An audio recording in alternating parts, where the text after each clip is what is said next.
It is Saturday, November 2nd. As you can see, I voted. This is the last weekend before what everyone has been anticipating, not only in the United States, but around the world. Everybody's been on the edge about the U.S. presidential national elections. Welcome to this November 2nd edition of the Armstrong-Williams Show. We're joined by the founder and CEO of the Spectrum Circle. In studio with me, Karen Alston. Welcome to our broadcast house. It's so good seeing you. Tiffany Lloyd, Ph.D., political science, and also a radio talk show host and professor. Yes, professor of political science. Steve Laffey, a former presidential candidate, populist, conservative, whatever that means. And Tyler O'Neill, managing editor of the Daily Signal and author of Making Hate Pay. Let me start with this. I want to start with my profession as a host and syndicated columnist, broadcast owner, newspaper owner. I want us to talk about the role the media has played in this presidential and national election and where did they fall short, what they could have done better. And I'm going to start with you, Miss Alston. So the media, in all honesty, has been too partisan. The media needs to do a self-assessment around reporting the news or giving an opinion. And as someone who pays attention to news, is a part of this industry, I've been honestly disappointed in so many quote-unquote journalists who have been giving their opinion as opposed to reporting the news. And I think that has been a huge impact on this election. I also think the media has not been prepared for the rise of social media and TikTok. And so therefore, instead of leading the conversations, they're reacting to social media and reacting to, sadly, some of the worst extremes that we see across the media landscape. You know, Tyler, back in on January the 12th, David Smith and I purchased the Baltimore Sun. And one of the first things that we discussed, and I discussed this in an op-ed in the Sun on January 24th, that our paper would no longer not only endorse presidential candidates, we will endorse no candidates because we believe there should be a Chinese wall between journalists and the candidates that they cover. I don't think it should be my role as an owner of the Baltimore Sun because I know if we write endorsements, people will forget about what they value, what they believe, and they will dedicate it, well, I'm going to listen to the Baltimore Sun, and they're going to make that decision for me. To me, there is something that is very wrong with that. Which brings us that we made this announcement long before we knew that Biden would buy out of the race, long before we knew the vice president would be the nominee. And yet, we've seen over the last week what has happened since the Los Angeles Times, the Washington Post, now USA Today, and now the New York Times are saying they, in the future, will no longer endorse presidential and other candidates. Your thoughts on what has emerged with the media ownership class? Yes. Well, the thing that I find hilarious about this whole situation is that you have this big hullabaloo among the Washington Post readers and the subscribers who say that they're leaving the Post in droves. They're canceling all their subscriptions because the Washington Post dares not to endorse Kamala Harris. I think that what you're talking about, having papers not endorse a presidential candidate and, on lower races too, that is a step in the right direction. But I also think, the Washington Post is not kidding anybody. Everybody knows that their coverage slants to the left, supports the Democrat. You see the reporting when Biden came out and called Trump supporters garbage. So many outlets called this a gaffe, suggested that he didn't really mean it. The White House tried to come out with a transcript that essentially said he wasn't calling Trump supporters trash, that instead all he was doing was having his stutter, and the statement meant something else. But if you watch the video, it's very clear what he's doing, and his message is spot on. And I think it's interesting, there's a double standard applied when the President of the United States calls people who are voting against his chosen successor garbage. And, everybody is acting like, oh, this is just a gaffe. This isn't something, he didn't really mean it. And at the same time, they're constantly harping on a comedian who shouldn't have said what he said. But at the same time, he's not a president. He's not he's not running on the ticket. And Trump and the Trump campaign disavowed the statement. There's really a double standard, I think, here you see in the media, and it's a double standard we've seen for a very long time. So yes, this is a good step in the right direction, but I don't trust the New York Times and the Washington Post and all these and the LA Times to be reporting straight down the middle just because suddenly they say they're not endorsing Kamala Harris.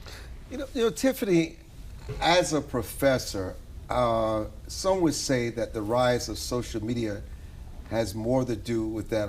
A lot of their voices and concerns are not often echoed in these mainstream daily pages. They're not really connected to them.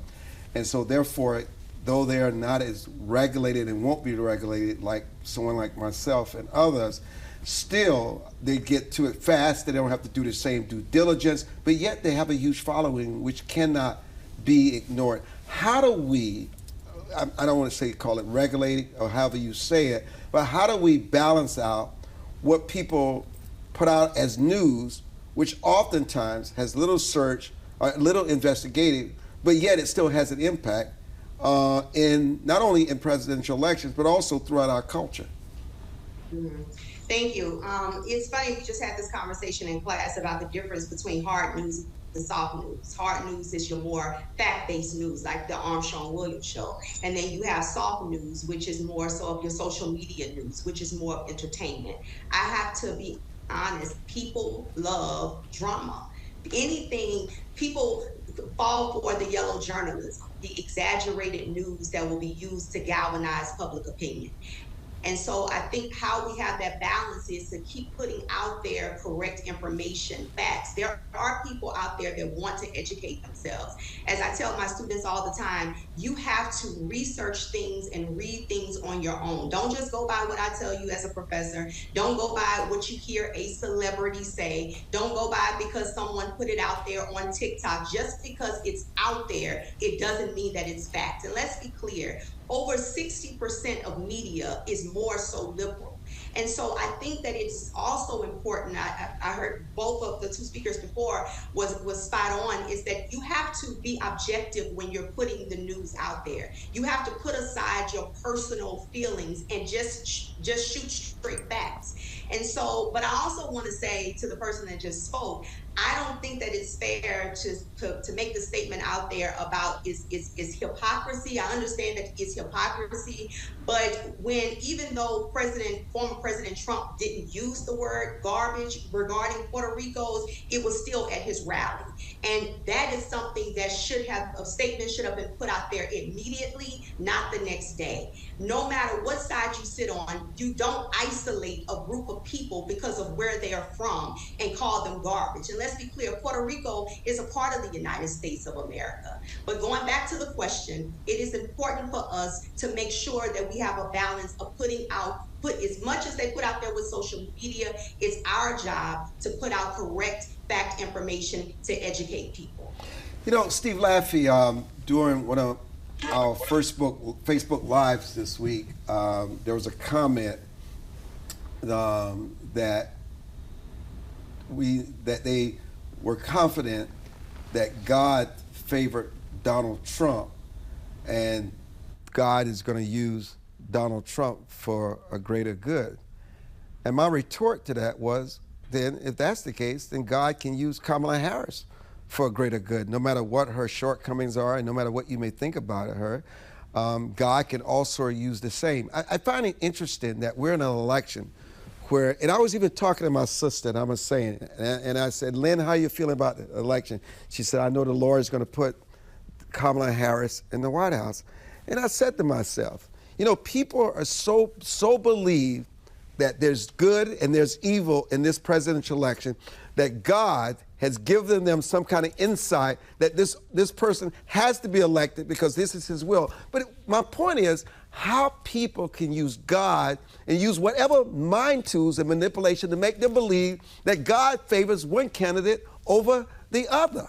And he gives us free will to do just that, to make our choice. Steve. Well, you are exactly right. People should just go back and start reading the Bible. To answer all these questions together, though, I just simply use raw data. Years ago, I decided that it was going to get nothing but worse. Everything, all the information. And to your point directly about God loves everybody, and we should just love God.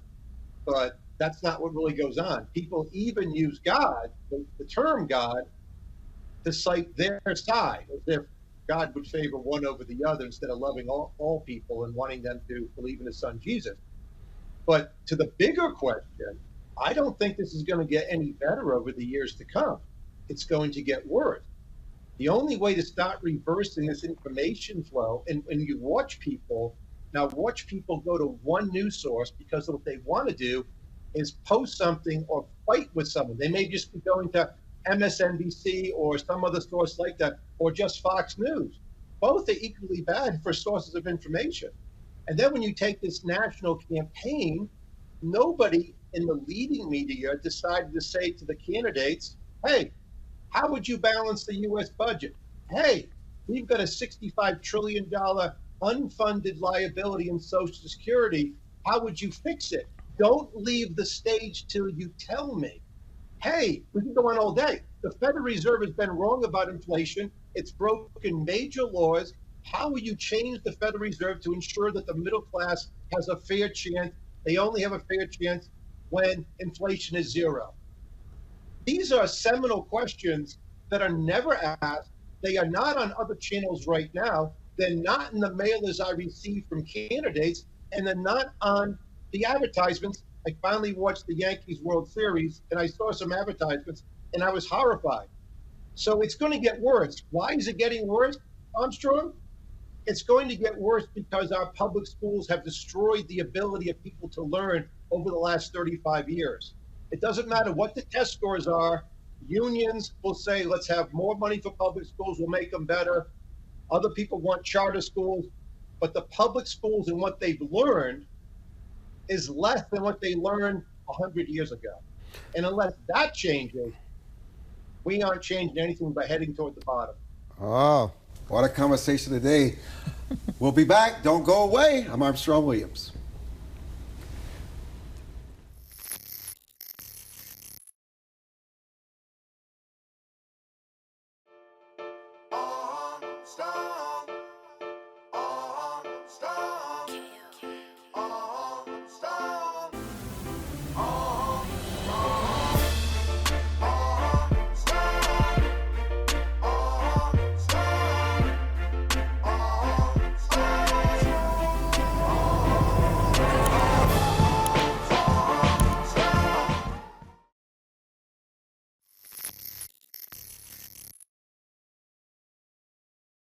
And welcome back to our very distinguished panel. You know, what's fascinating, Karen, Alston, is about elections.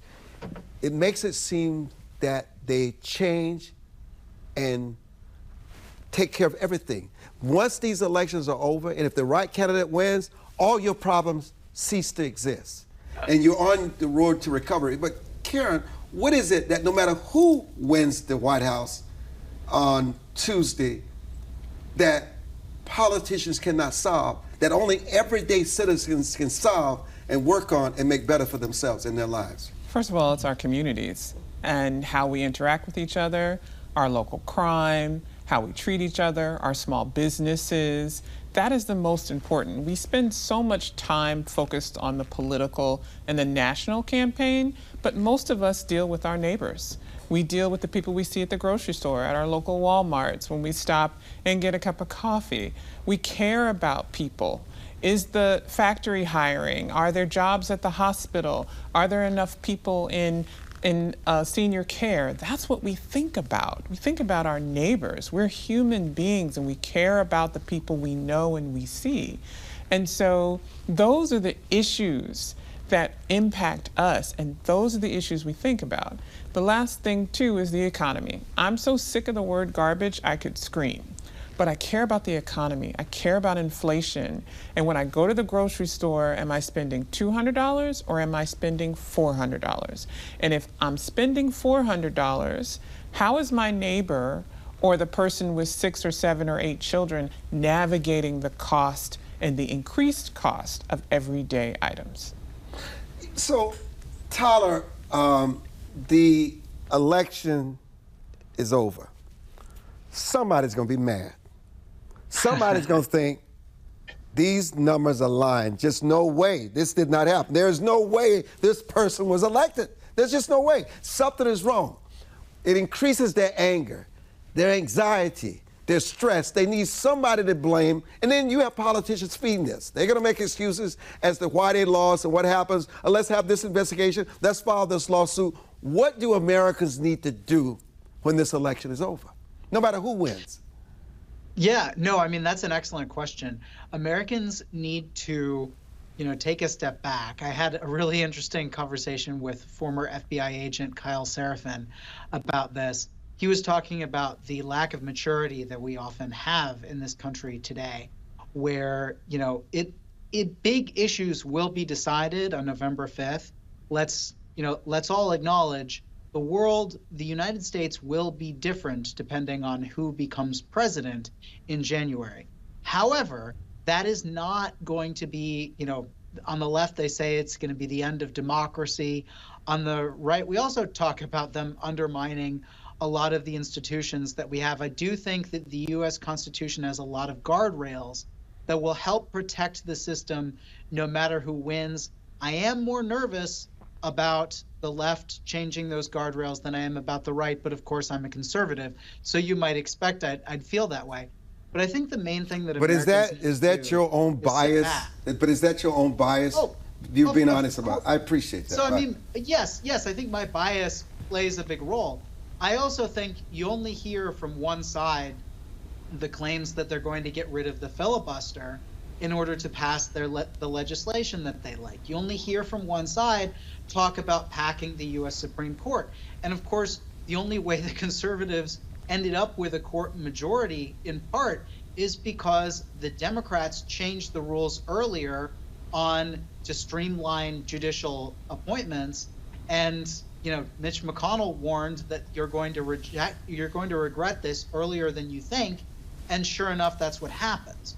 So I think right now the left has such a stranglehold over a lot of our institutions that it's a lot easier for Democrats to change the rules of the game and get away with it than it would be for Trump to do so if he were to try to do so. And I don't see evidence that he is going to, but I understand that some people are nervous about that. What I think Americans need to know is that no matter who wins on Tuesday, and no matter who becomes president in January, we have a constitution. We have different ways that the American people can make their voices known, even in a bureaucracy that I believe has taken too much power on itself.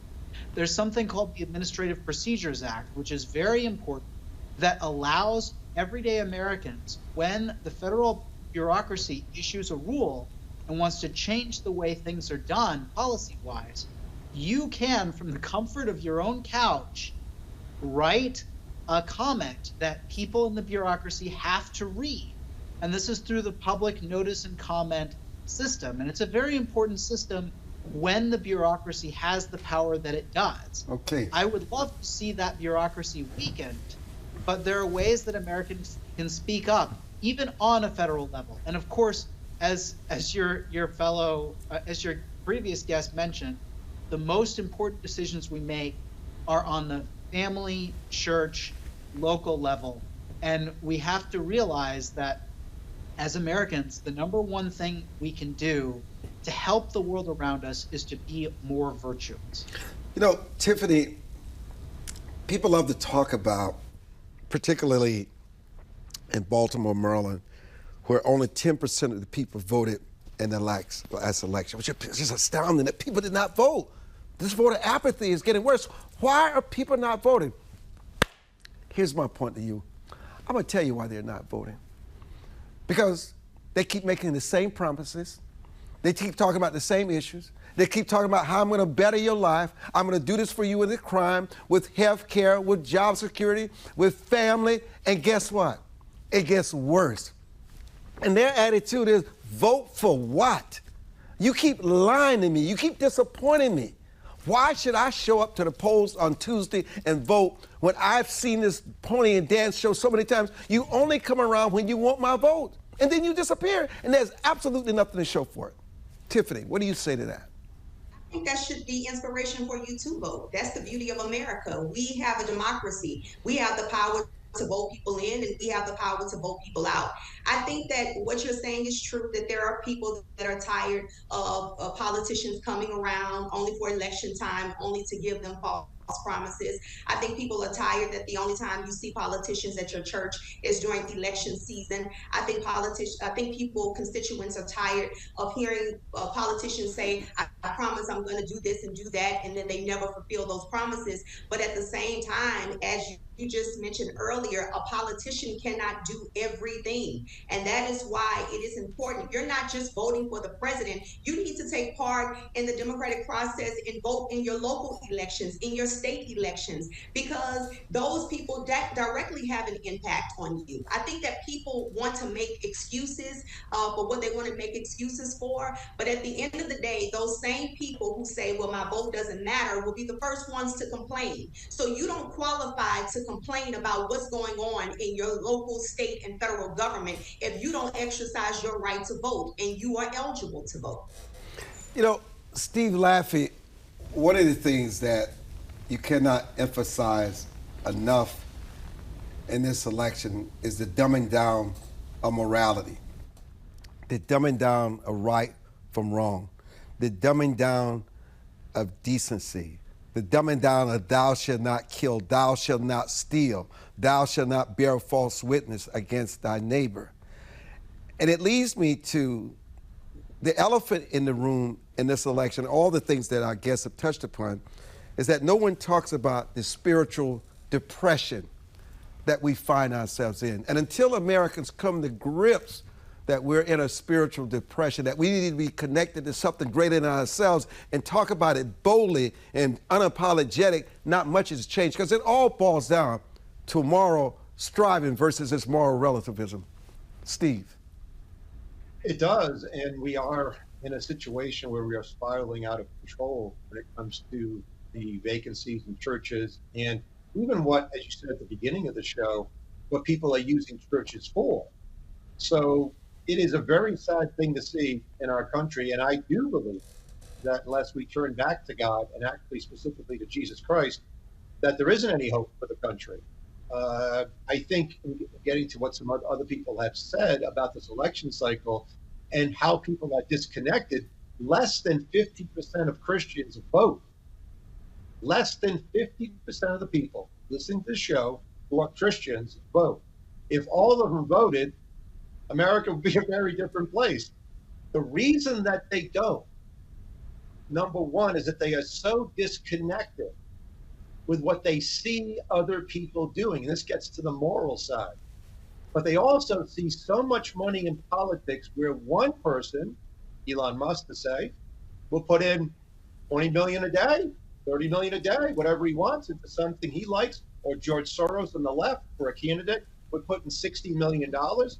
And these people who watch TV advertisements or watch a World Series, they've got $100, Armstrong.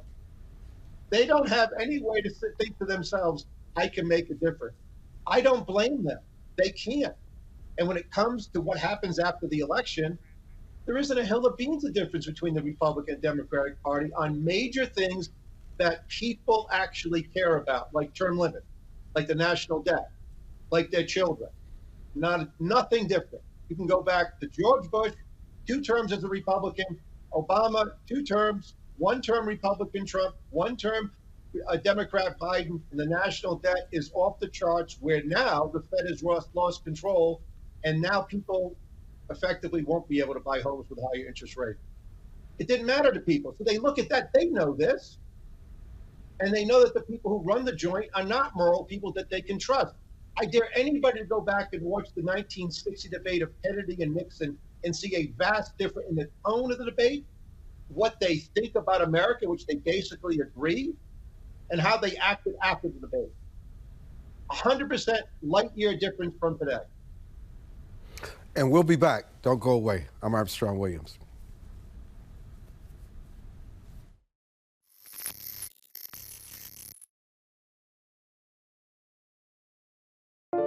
It is easier to build up strong children than to try and repair broken men.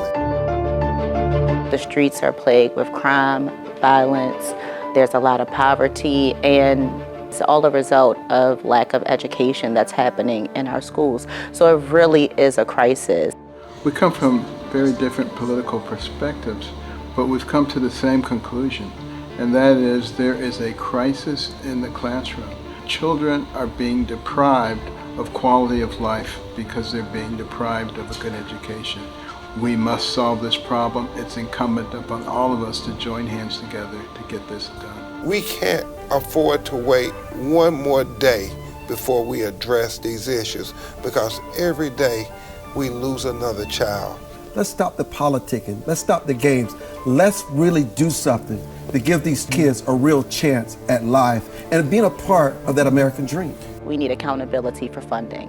Many of the districts where you're seeing very low test scores, students graduating with very low literacy and math comprehension rates, they are receiving a lot of funding. So where is the money going where our kids aren't being adequately educated? If you believe every child is deserving of a quality education, please go to educationjusticefoundation.com.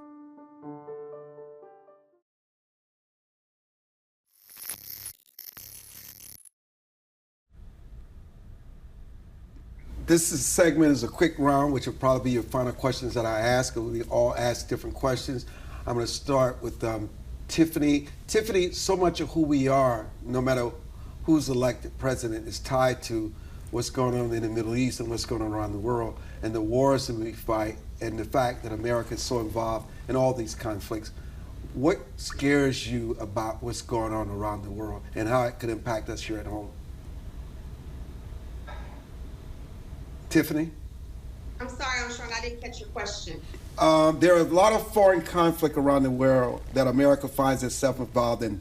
Thousands of people are dying, and America is at the center, whether it's in the Ukraine, whether it's in the Middle East. What scares you going forward about these conflicts that continues to escalate, not de-escalate?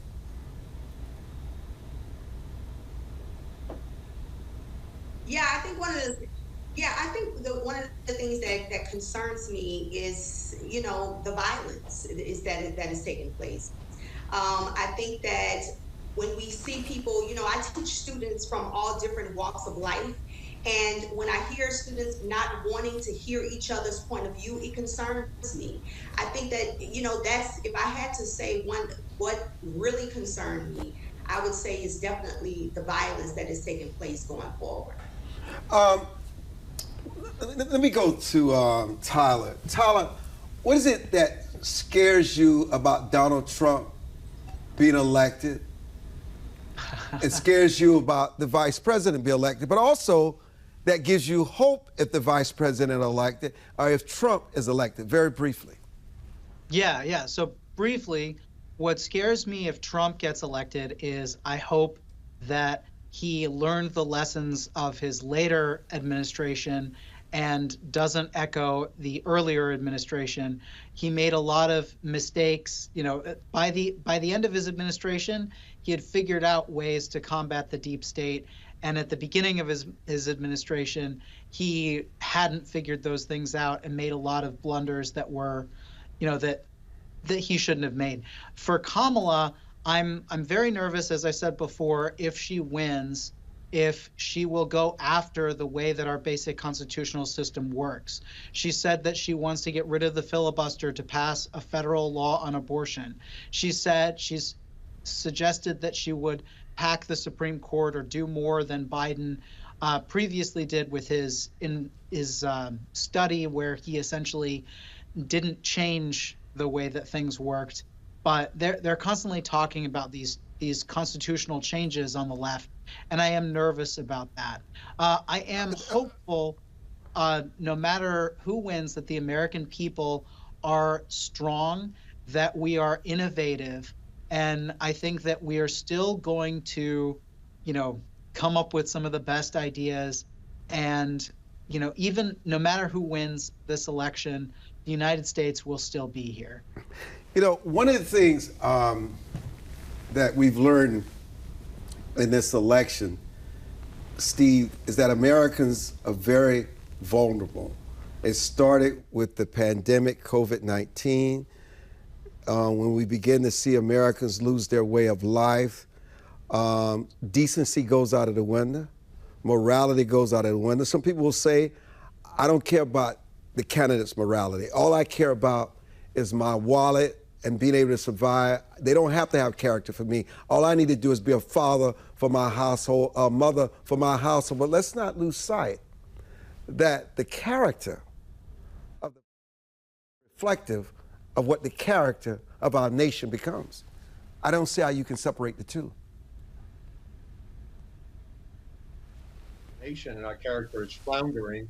I would disagree with the previous answer, though. I mean, take a look at Donald Trump later in his last year when he responded with more state control, with a giant paycheck protection program, $800 billion of fraud, waste, and abuse. I pray that doesn't happen again, but that was totally immoral to keep people home. It was totally immoral to shut down the country. And so I hope, no matter who wins, like Donald Trump will win, I think, I hope and pray that we never see stuff like that again. We need an increase in freedom. And we need somebody, and the hope for Donald Trump is simply that you never know what he's going to do. It is almost just as likely that he changed his mind about the national debt and what needs to be cut. He cut nothing as president, except some regulation, and that he changed on that because he senses that's the way the American public is going, and that would help America greatly. And, I'm not trusting him to become a moral person. He suffers from a disease called narcissism. And I don't know how a conservative person can really vote for him, but we're left with two bad choices for most people. They make decisions. But I view all four of the people at the top of the ticket on both sides as being highly immoral in the way they conduct themselves by not going after the direct issues that people used to go after in the past. We don't anymore. We lose. And finally, you're shaking your head, Karen. When you listen to what he just said, mm-hmm. and you can hear the media sort of tiptoeing around to make sure that we don't have another civil war in our country, where Americans turn on each other. After this election, what is it that Americans need to take away from this conversation and what we're hearing, especially when you hear someone talks about immorality, because it does matter. A president and leadership can hold a country together when it feels weak and vulnerable. Oh, I could talk about this. To be very honest, this is where I push back to the media and Hollywood. We are depressed, and we do have a spiritual depression. There's no question about that. But more importantly, we've turned into a reality show nation where we need to be constantly entertained. And so instead of two people discussing issues, it's I have to beat the other person, I have to degrade the other person, I have to insult the other person. Instead of just having a conversation about I disagree with this or I agree with you on that, we can't even talk about the candidates can't even talk about where they agree with each other. We have moved to this place where it's just winners and people who aren't winning, and being selfish and what I care about, my family, and I don't care about anyone else. And until we as Americans begin to look and say we are all Americans and hold the media to account, to not stroke the fires of being anger or angry toward your neighbor. We're all Americans, period. And no matter who wins, our lives will continue. And we need to get back to the things that matter as Americans, and that's caring about our neighbor and each other. So Karen, Steve Laffey, Tiffany, Tyler, what a conversation today leading up to the election. I love it when we talk about what matters instead of what we do to entertain people. We're not here to entertain. There's far too much at stake. And we need to be strong and forceful in what we say and not mix words, because the future of our country is at stake. Thank you. When we come back, Mcbeth and Fein will join us on the set. I want to thank my guests. I'm Armstrong Williams. We'll be back.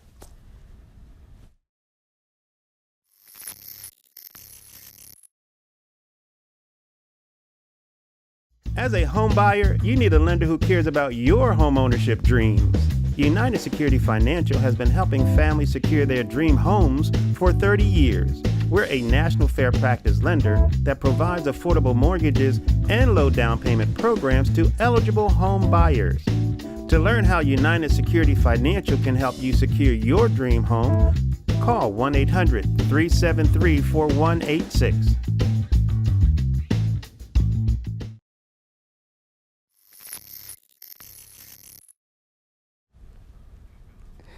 You know, I find myself in the early hour mornings on the weekends when I'm out jogging, I find some of the most interesting things: law enforcement, red lights, uniforms, SWAT.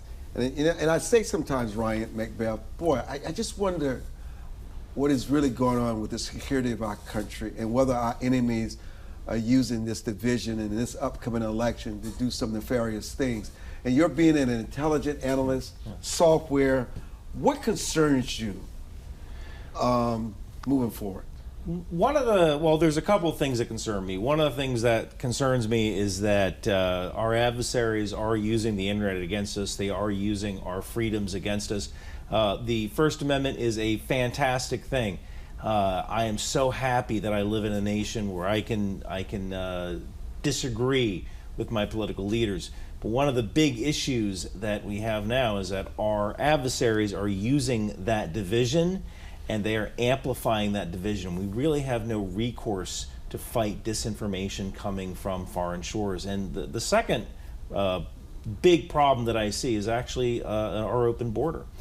Because there is a non-zero chance that foreign adversaries are bringing sleeper agents into the United States through our southern border, because that's how I would do it. And those two things need to get resolved. You know, Bruce Fein, in what ways are our key international relationships with China or Russia having any kind of influence on voters and the decisions that they make in this election? I think at present it's largely marginal. To be sure, they try to influence our elections like we try to influence. They don't really have elections, but we try to influence their internal politics. That's what nation states do. They've done it from time immemorial. I do not think, however, that there is much evidence that American voters, given the countless avenues and voices that are available to them on the social media, cast their votes because they were brainwashed by China or Russia or North Korea or Iran. That's not what I'm defending what they're doing. They do it. They probably pay their people handsomely for posting bots. But I have seen no evidence that a voter says, oh, when I listen to X, they convince me to vote in a different way. That doesn't mean that we should give them open access if we have ways in which we can block them. But I don't want to suggest that we should overstate the idea that they are brainwashing Americans to vote for somebody that they otherwise wouldn't vote for. What concerns you about the continued escalation in the Middle East and the conflict between Ukraine and Russia, Ryan? Now, when it comes to the Middle East, I actually don't feel like there is an escalation. People use that word escalation, but you can't really escalate much further than what they already have, because neither Israel nor Iran has the capability to actually invade each other. Iran might be able to use proxies to attack Israel, but really a regional war or a regional escalation really just means Iran launching missiles at Israel and Israel launching aircraft at Iran, and sooner or later you run out of missiles. So I don't really see an escalation. When it comes to Ukraine and Russia, Russia doesn't need an excuse to escalate. Russia can escalate all by themselves without any prompting from anybody else. And so I don't really see how much we can escalate in Ukraine, because Russia kind of takes that upon themselves to be the bad guy and keep moving the bar for the standard of human decency lower and lower. Were you surprised at the Supreme Court's ruling in Virginia? Yes, I was. Given the fact that if you look at the ruling that they stayed, it did not prohibit Virginia from removing individuals from the list of registered voters if they had a particular evidence showing that they were on there improperly. What the district court did in Virginia was apply a statute that's been around for a long time that says within 90 days of an election you can't have a broad blunderbuss approach that takes an algorithm and says these people get kicked off the voting rolls, not on an individualized scrutiny basis, because the threat is, well, if you make an error, it's going to be too late to fix before Election Day. Now, the court voted 6-3 to issue a stay. The Court of Appeals did not issue a stay. I read the court's order below. I say it was very narrow. It said, no, that you can continue to remove people where you have specific evidence that they shouldn't be on the voter rolls. There was no opinion written by the Supreme Court, so it's hard to know exactly what the reasoning was. But I was surprised because given the propinquity to Election Day, it gives an optic that suggests the court's going to be involved in politics. So, everybody talks about when they become paranoid with one side versus the other, the steal is on, the fraud is on. How much fraud and voter violations from your research actually happens in these elections? And can it make a difference between victory and defeat for a candidate, especially the President of the United States? That's a fantastic question. From what I understand, the actual physical instances of voter fraud are actually very, very, very rare.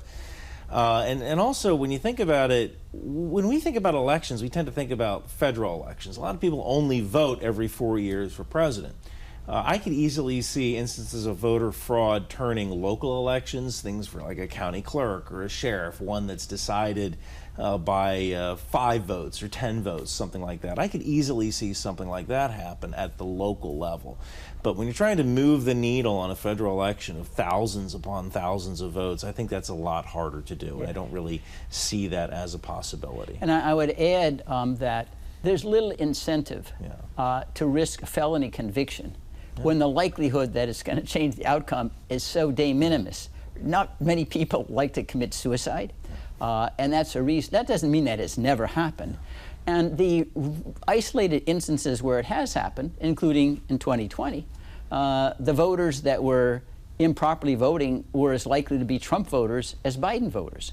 It's not just a one-way street here. And there was a recent, I think, article about someone in Virginia. He was a Trump voter and he tried to vote twice.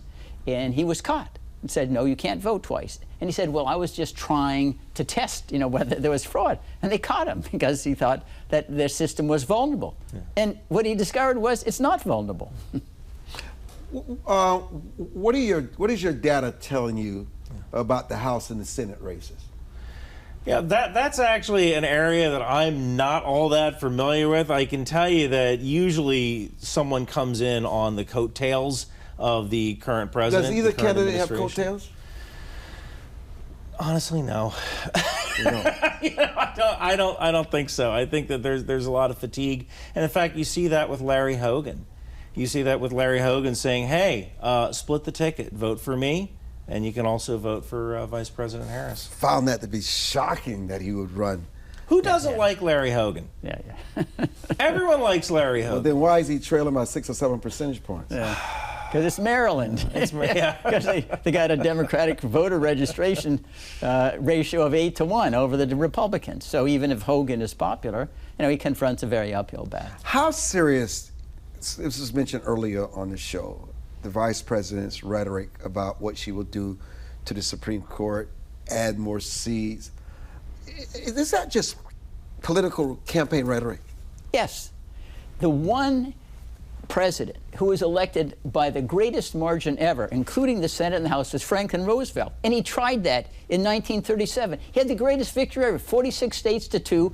There weren't hardly any Republicans even populated the House and the Senate. And it didn't even get to the floor. It was immediately repudiated.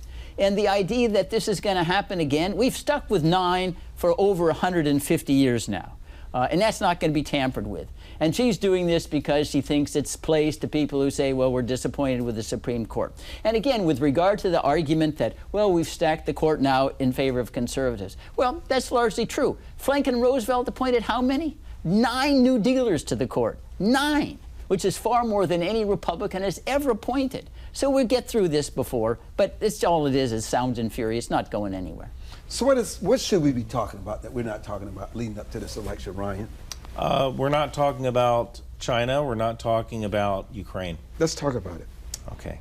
So one of the big fears that I have is that if we ignore the conflict in Ukraine, or we don't give Ukraine the weapon systems they need to win the fight, China will see that as a sign of weakness. Because if we can't support a country that has a rail line with Poland, we're sure as heck not going to support a country like Taiwan that is 6,100 miles away from everything but China.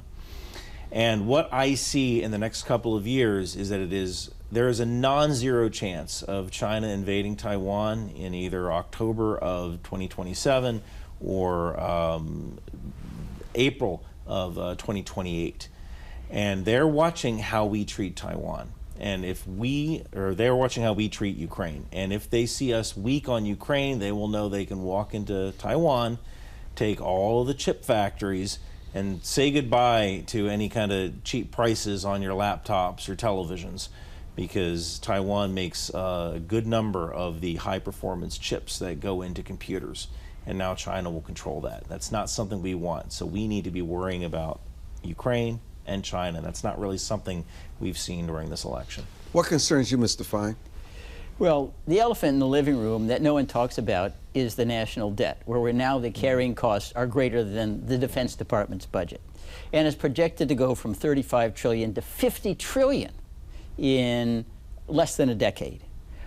And we talk about more tax cuts, bigger deficits. We now yawn over $1 trillion, $2 trillion annual deficits. When I came to Washington, $1 trillion deficit, you thought you'd gone crazy. This takes the New Deal, to a new level.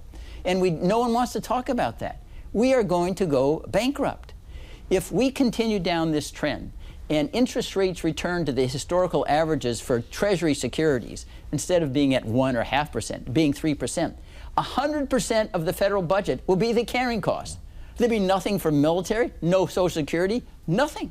And we're just shutting our eyes to this. This is sleepwalking off of a financial cliff. That's the one thing. We need to get control over this outlandish budget spending. Now, the other thing that I believe is also needs to focus, and I think I part company a little bit here, I think that there is a consensus that China is a problem. But I think we need to remember, this domino theory, if we lose in Ukraine, then it's going to be Taiwan. We thought that if we were lost in Vietnam, the whole of Europe, all of Asia would be in the hands of the communists, and it would all fall like dominoes. I think the international relations is far more particularized. And right now, we are not walking away from Taiwan. We're sending them all the weapons that they want. We're doing patrols in the South China Sea. We have so many sanctions against China from getting anything that could be utilized militarily. It's hard to imagine what more we could do in order to send a signal to China that we're serious about that.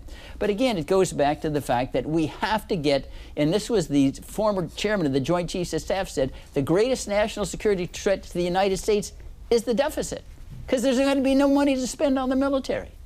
I want to ask you something outlandish. Okay. We forget why Brittany Griner was set free. It was to exchange her for Victor Booth. No one ever asked the question, has Victor Booth gone back to his old ways with providing arms to these countries creating wars and conflicts and death. Where is Victor Booth? And you're the person to ask. He's gone back to his old ways of providing arms for other countries. Yeah, he's gone back to arms dealing. You're absolutely correct. But we got Brittany Griner back. But no, we know we have her back. But who's paying the price for Victor Booth being unleashed today? For the most part, the rest of the world. And tell us how. Well, when you take a look at some of the conflicts in Africa right now, Sudan kind of comes to mind. Sudan is an absolute hellhole with the war between the RSF and the Sudanese army. That's one example. You know, the AK, when people talk about weapons of mass destruction, the AK-47 is probably the biggest weapon of mass destruction that ever was invented by mankind, because you have this small, cheap rifle that can be used by people with not a lot of training to cause absolute chaos. So yes, that trade bringing Victor back to, or allowing Victor to go back to Russia, I'm not going to say that was a mistake, because as Americans we never forget our citizens, but maybe we could have had something else to sweeten the pot a little bit before we unleashed that man on the world again. Well, I just say that if he wasn't released, you know, there'd be somebody substitute in there, right? Arms trafficking is very, very rewarding monetarily. Yeah. And so the idea that if Victor Boot wasn't there, nothing would fill the vacuum, I think, is kind of facetious. Maybe not quite as scaled, but don't worry, arms trafficking would not diminish. Victor Boot's not there. But how many people have died since Victor Booth has gone back to his old profession? No, the same number that would have died if he didn't go back, because there had been an armed trafficker that would have substituted for him. It doesn't affect the whole thing. He is unique. No, come on. They always say that they're unique. You don't think he's unique? So, when you have certain kinds of relationships with the one thing that makes this person genuinely unique is that President Putin knows what side he's on. And dangerous. That's exactly right. He is a useful tool. And you don't think Putin around the world, especially in sub-Saharan Africa. And you don't think you could find other people equally as depraved? They come Well, I tell you what, we won't find them today because we're out of time. I want to thank our guests for joining us today. Bruce, Ryan, Mcbeth, WGLA 24/7. I'm Armstrong Williams. Go out and vote. I've made mine. I've made my vote. You do the same. We're out of here, but please vote. Please. Yes. Victor Booth is out killing people. Yes, okay? But listen, I've been in Africa, Rick Machar, South Sudan, don't worry. You can find these people.